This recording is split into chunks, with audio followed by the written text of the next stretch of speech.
जंगलों में भी इबादत करते रहते हैं।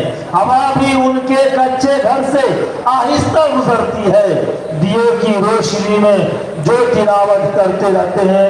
जनाब कारी मुफ्ती नदीम अख्तर रहमानी साहब माइक पर कुरान मुक़द्दस की तिलावत की।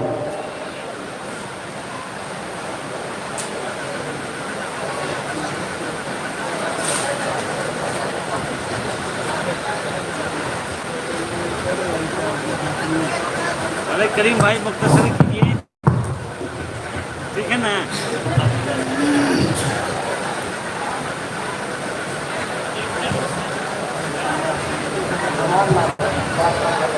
एक बच्चा 7 साल उम्र घोंगेपुर का है, अमान नाम है, खो गया है।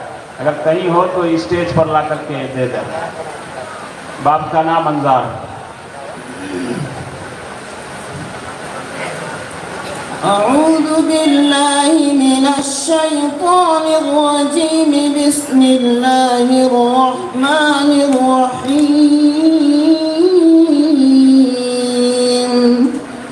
इन्ना लिल मुत्तक़ीना मफ़ाज़न हदाइक़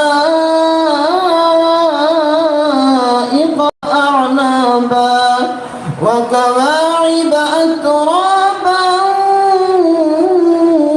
وكأسا دهاقا لا يسمعون فيها لغوا ولا كذابا جزاء من ربك عطاء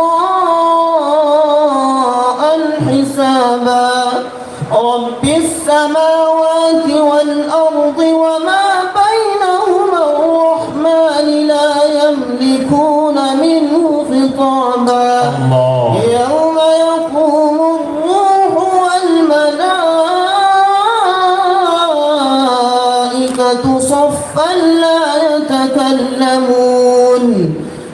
يتكلمون إلا من أذن له الرحمن وقال صوابا ذلك اليوم الحق فمن شاء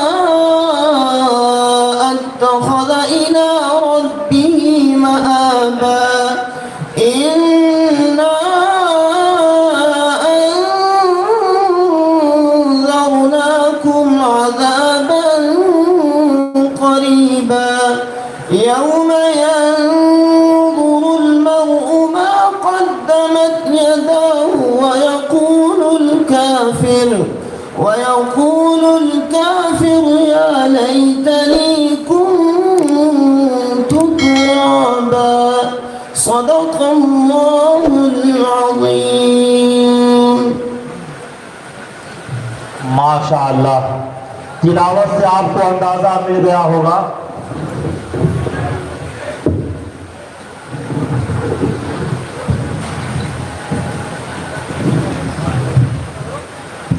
ये आपको तिलावत से अंदाजा मिल गया होगा कि मुफ्ती नदीम अख्तर साहब की जिंदगी का अक्सर हिस्सा कुरान मुक़द्दस की तिलावत में गुजरा है इंशाअल्लाह।